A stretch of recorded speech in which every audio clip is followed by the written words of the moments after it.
Hello, this is Ben Paris, Vice President of Operations for the Seminole County Chamber. You are about to hear Good Morning Seminole, our monthly signature event.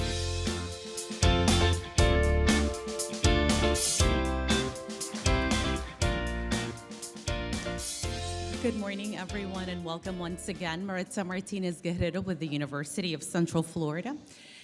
In my estimation, the topic of today's program, how to do business with fill in the blank, is probably one of the, I would estimate, top five reasons as to why people join chambers of commerce.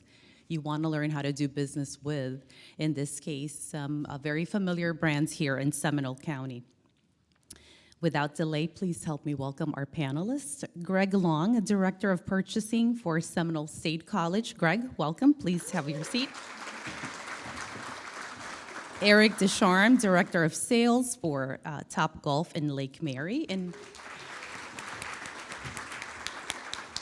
Erik will bring an interesting perspective because he represents a local brand that has national practices. So that'll be very interesting and a little bit different. And also, this is his inaugural Seminole Chamber participation. Please help me welcome Markley Jean-Charles, Division Manager for Purchasing and Contracts Division for Seminole County Government.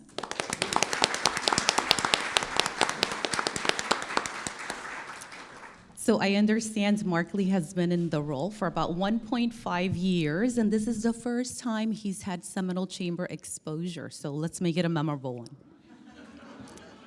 Be easy, please. You're crushing it. You're crushing it. So let's help set the stage for the conversation this morning and provide a little perspective. So to our panelists, and we'll start with Markley. On an annual basis, what do you anticipate the dollar value of all goods and services you will be purchasing this year is? We range between 130,000, 120,000. I'm sorry, million. I was like, wow, so fiscally prudent. I love it.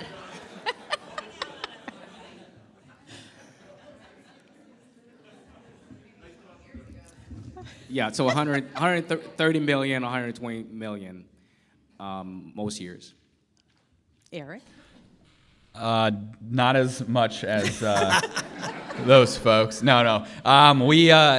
I would say it is in the millions. On an annual basis, locally is in the millions. Obviously, hundreds of millions across the brand.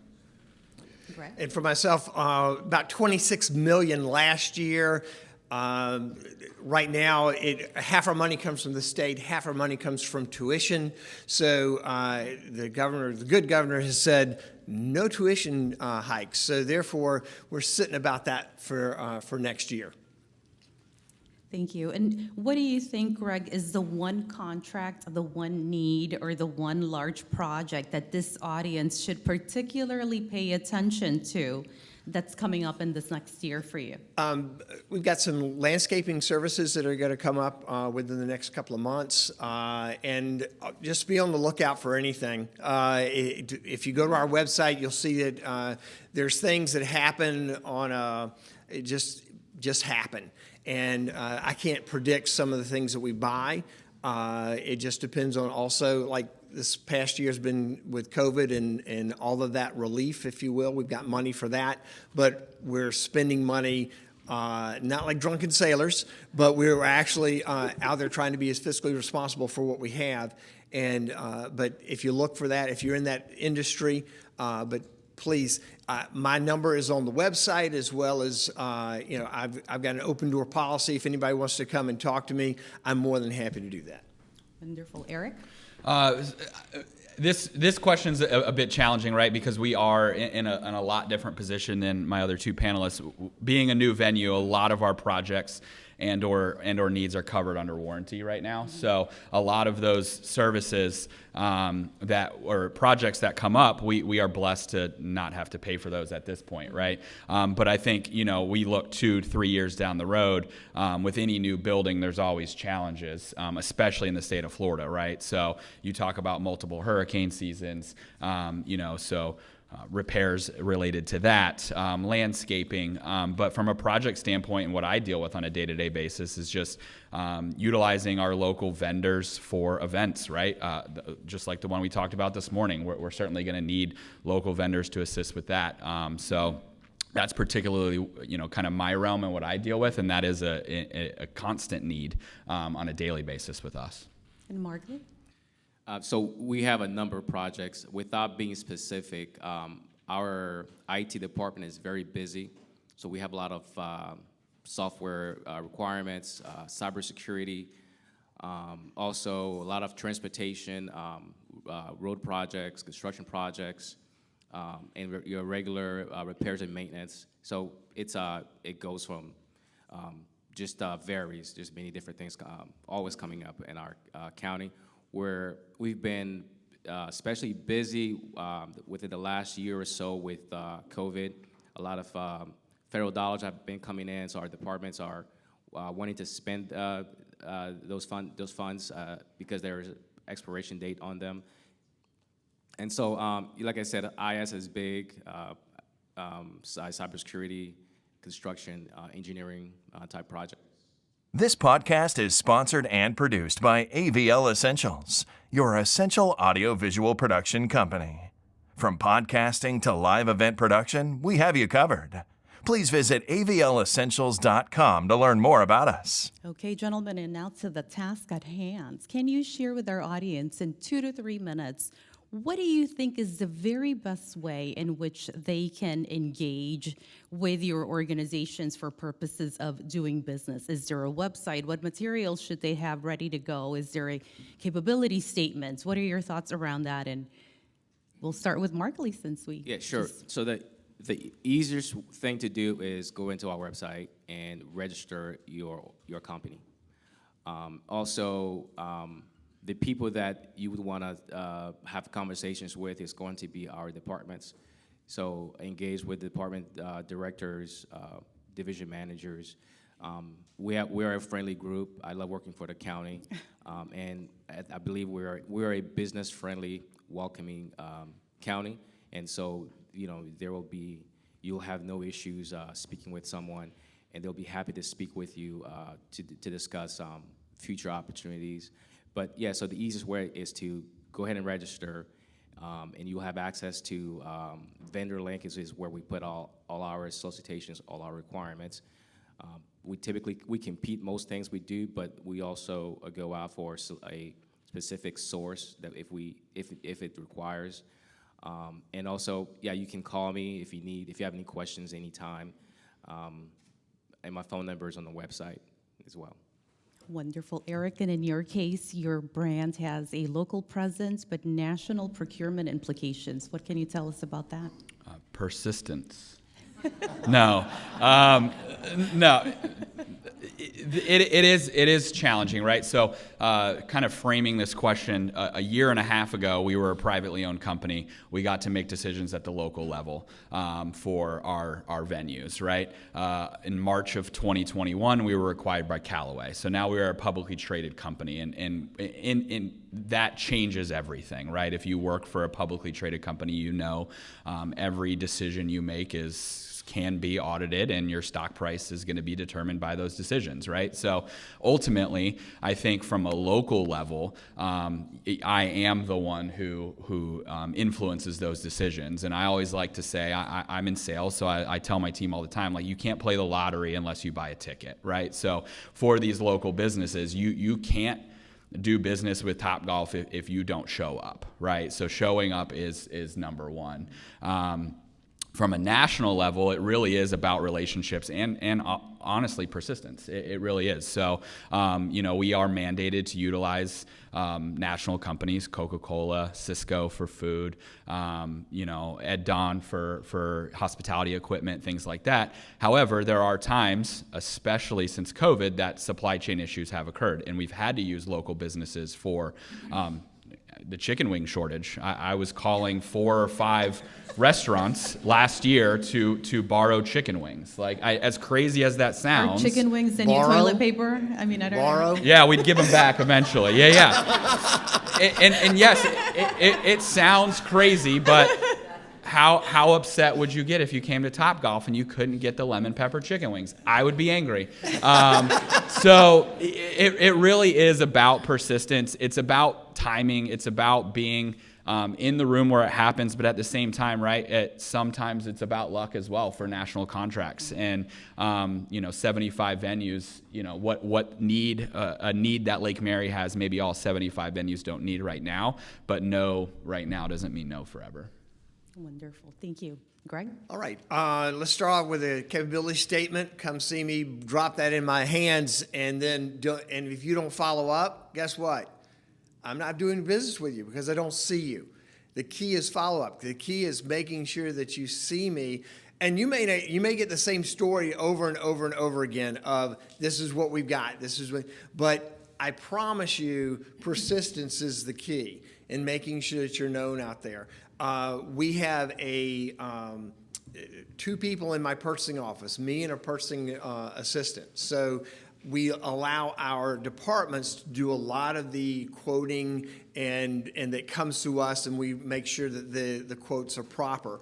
So you would be calling on them as well. But if you have no clue as to where to start with me. And I can tell you where to go, what you can do. And I can also say, hey, look, we don't have a need for your service. Unfortunately, it's just there are some things that I don't need any mattresses, okay? We don't have any housing. I don't need any mattresses, okay?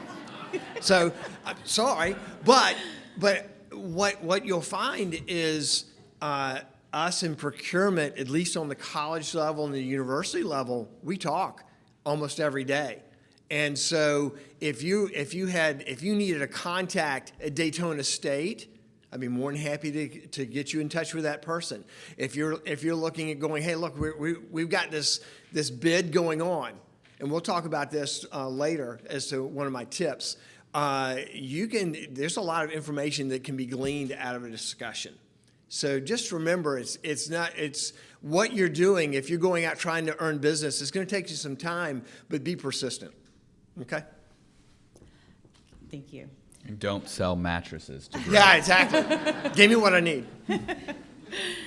DE&I, or Diversity, Equity, and Inclusion, is a focus of our chamber. And actually, just yesterday, I attended the first of a 4-part series. It was actually held right here on DE&I, and it actually exceeded my every expectation. So there are 3 more to come. Look into joining if you can. I think they can join midway, right? It's a 4-part series, but I think that every module stands alone. It was sensational. Okay, back to DE&I. So DE&I is a focus, a high priority of our chamber this year. Can you discuss your supplier diversity initiatives and what is the procedure to qualify? And we'll start with Greg. Okay.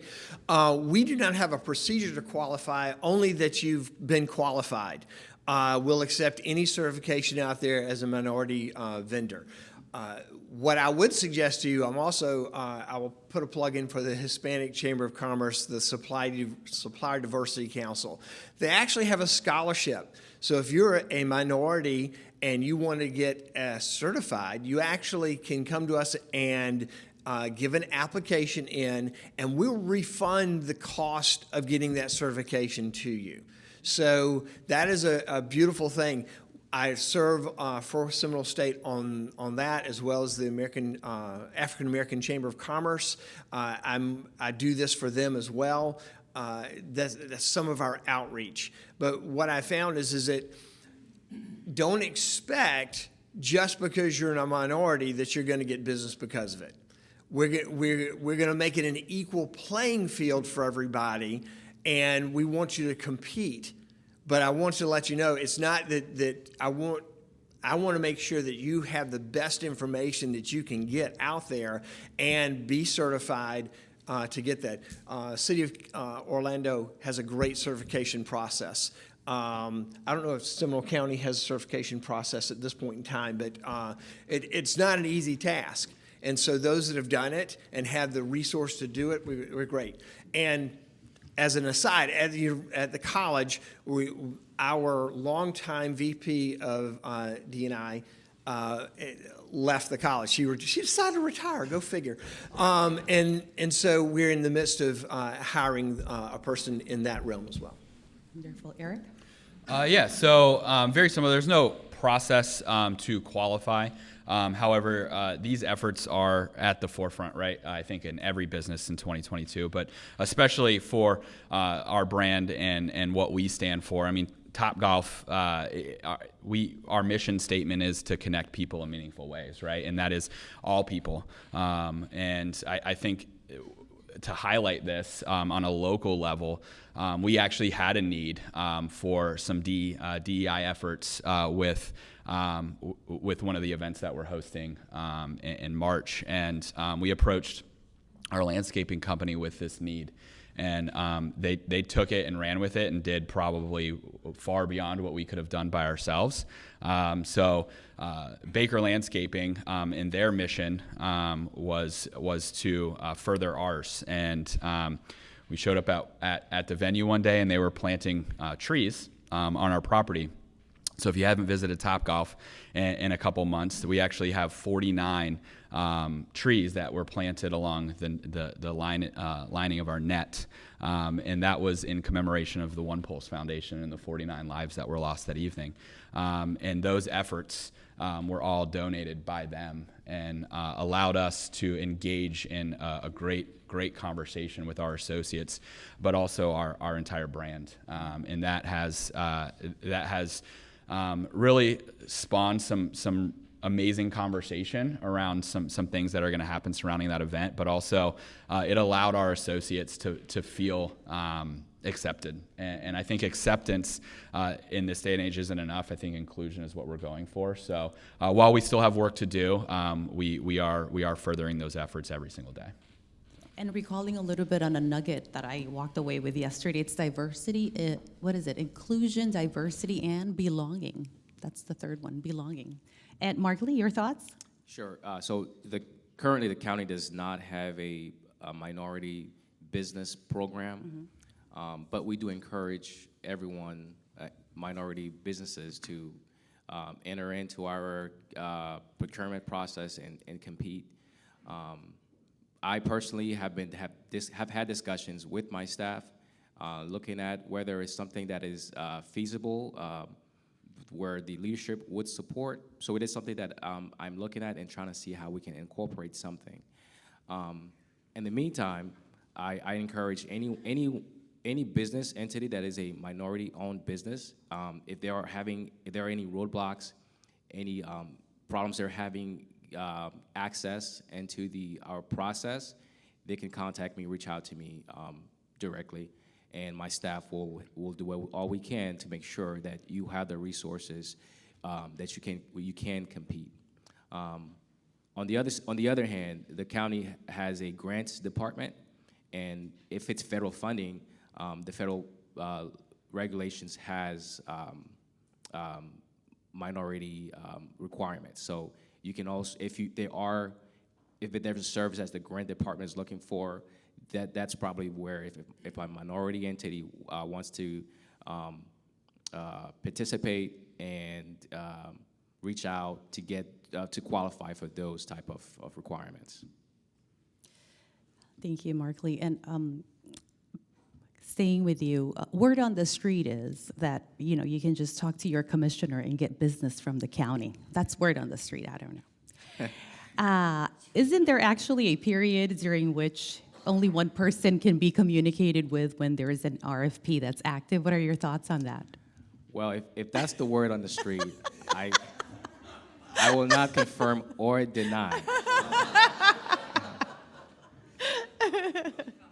And as the manager for the procurement division, I prefer that the entities contact me versus the commissioners. There is a process, okay? So, yes, and we do have a cone of silence. So if we have a association out there, we want to make sure that the organization contact us and have dialogue with us. And the association is always a point of contact, and it is at my business office. And we have a requirement for 30 days, this solicitation is out, that we maintain this cone of silence, which protects the integrity of the procurement process. which makes it fair for everyone to compete. But yeah, I would discourage anyone from talking directly to the commissioners, because I get the calls and I say, hey, we're still in Pocona silence, so have them contact us and we'll help them out as much as we can. Thank you. Greg, how much influence does a department within the college have over the vendors used by their departments, and is it a best practice to work with the various departments before coming to you? I'll answer that with a clause. It depends. But basically, because of our scope and as I explained, we have a very small purchasing staff, we encourage people to talk to our departments. Now, understand that there are thresholds that they have to get, such as anything under $3,500, if you're selling it to them and you go to them, it's a one-to-one relationship, we're good. One quote, we're good. If it's over that amount, up to $30,000, it's 2 quotes. So don't be surprised if you have something that's $4,000 and they're going, well, I got to get another quote. Don't be disappointed, because that's the rules. Anything over $30,000 or 1 up to $65,000 is 3 quotes, and then anything over $65,000 is we have to go out for solicitation or buy off a solicitation. And we actually have a really cool thing within the rules that are set up. If you want a bid from another entity, whether it be the state, whether it be a county, whether it be a university here or elsewhere, you can use that and say, I've won this solicitation, and you can buy off of it. And then my rules for quoting go out the window because I have a solicitation. Now, I'm going to follow up, of course, because it'll be my butt in the sling if things happen. So, but I got to answer the one that if you go to my president and say, we want to do business with you, she's going to say, talk to Greg. So you don't need to call her unless you have other business with her. So. Thank you, Greg. Erik, as a national organization, you're limited to what you can purchase locally, as you intimated earlier. How does one determine what is available, and how does one of our members get a national contract? If you could just unpack that a little bit more. Yeah, so as I alluded to earlier, right, a lot of this is still fluid. We're still learning, right? And opening a venue while going through the process of becoming public presents its own challenges. But at the same time, I think we are empowered as a brand to fulfill the needs that we have, or immediate needs that we have at the venue level, right? So if a pipe bursts, right, like we don't have to go to a national contractor to take care of that. If we have an immediate need, a roof leak, something that is going to impact day-to-day operations, we're going to fulfill that immediately. And I think ultimately it's based on relationship. So from a local level, it's about coming to these. It's about engaging in conversation. And when I need you, I will have the ability to call you. I mean, I've used several chambers for specific on-site need, or chamber members for specific on-site needs since we've opened. From a national level, again, it's about persistence. Let's be honest, it's a little bit about luck too, right? Because 75 venues nationwide, 6 venues international. We're embarking on an entirely new journey with simulators and things like that. So as the business continues to expand, those needs are going to be heightened. But at the same time, it really is about persistence, a little bit about luck, and knowing the right people and being in the right place at the right time. Thank you. How much does being a local company play into the decision-making process? And it's a question for all three. We'll start with Markley, since we haven't heard from you in like 90 seconds. Sure. So we generally we do not have a preference for local businesses. There are times that we do. For a lot of our professional services, like architectural and engineering, for example, we do have a I believe it's 5%. So if you're a local, we do have a 5% preference for anyone who's locally here. Thank you, Erik. We would prefer to do business locally. Number one, it's easier. And number two, there's less hoops to jump through, right? When you're talking about a company like Coca-Cola, when we have an immediate need, can you imagine trying to get somebody on the phone at Coca-Cola, right? So we prefer to do business locally if we can. I was born and raised in Seminole County. I'd love to keep the money in Seminole County. So yeah, absolutely. The preference is to do business locally. Greg? And we love to do business with everybody. Whether you're from Orange County or Seminole County, we'd love to do business with you at Seminole County. Our rules say we cannot keep it local. We have to, that can't even be part of, you're talking about the process of architects, engineers, surveyors. It's against the state statute for us to determine whether a local one. Now, the way I write it, it's a little bit different, and so you do have a little bit of an advantage. We'll just say it that way. But as it goes, compete. I think you'll be fine. You have some really cool things that you're going to offer us, and I tell you, there's a lot of things that we can do working inside the box of the rules that we have. So we would love to, again, come see me, come talk to me. Let's have a conversation.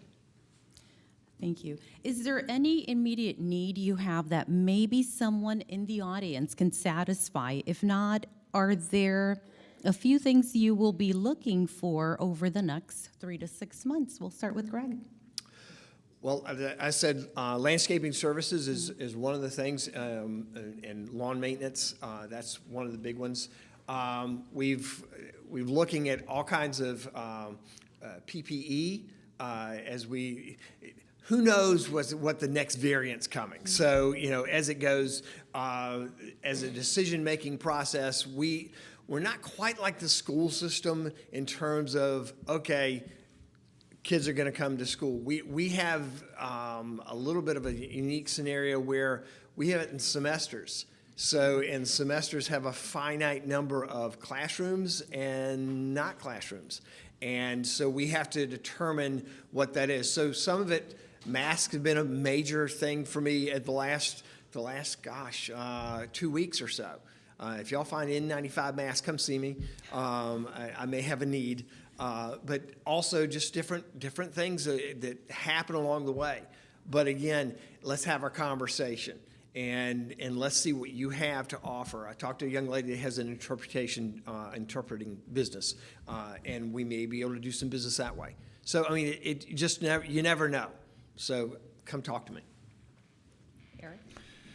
I think immediate needs, I think that changes by the day, right? We live in a time where everything is so fluid, and if you know anything about the hospitality industry, it can change by the hour ultimately, right? So I think immediately it's about what our clients, and specifically what I do, what about our clients' needs are, right? Like, for instance, if we have a client who needs a DJ for an event, I have a Rolodex of DJs that I use. If we have a client that needs transportation to and from their hotel for their event, transportation companies, things like that. So, I'm all about mitigating the time between when the client requests it and when we can fulfill it, right? So it is about establishing relationships, and I know that you're going to come through. I trust that you're going to come through and you're going to provide the same level of service that we are. We have a couple large events coming up, so from an immediate need standpoint, if Elvis is in the room, I've already talked to him about signage. So, those are things that do come up from time to time. So I know I've said it 2 or 3 times, but it really is about establishing a working relationship with me and my director, so that way we can trust that you guys are going to come through when we need you. Markley? Yeah, so I don't have a specific need that I can discuss, but if you go into the purchasing page and you go into vendor link, you'll find a list of contracts that we currently have or that have expired. So the best thing to do is look at those contracts, those services, to see if they're matched with what you can provide, and look at the dates that they're expiring. And typically, we try to advertise 6 months before a contract expires if we are going to continue it. And so that's kind of the marker. That's what I would tell you. Maybe look at a year out so you can plan accordingly and position yourself so you can be competitive. Wonderful, thank you. I have more questions, but I wanted to turn the attention over to the audience for any audience questions. Are there any questions for our panelists? Davia? I have a couple of business associates or colleagues that have actually gone through the process of procurement, and there's a little confusion around the cone of silence and what they can and cannot say. Maybe you can just shed a little bit of light on that to help our businesses be able to compete all the way through the process and not get disqualified unknowingly. Right, so if we are going through the solicitation process, and if you're proposing submitting a quote, we do have a Q&A session. So before the during the solicitation, if you're someone who's putting your proposal in, my staff can take questions from you, and then those questions will be recorded, and then they will be distributed for everyone to see. So that's the level of communication that exists during that process.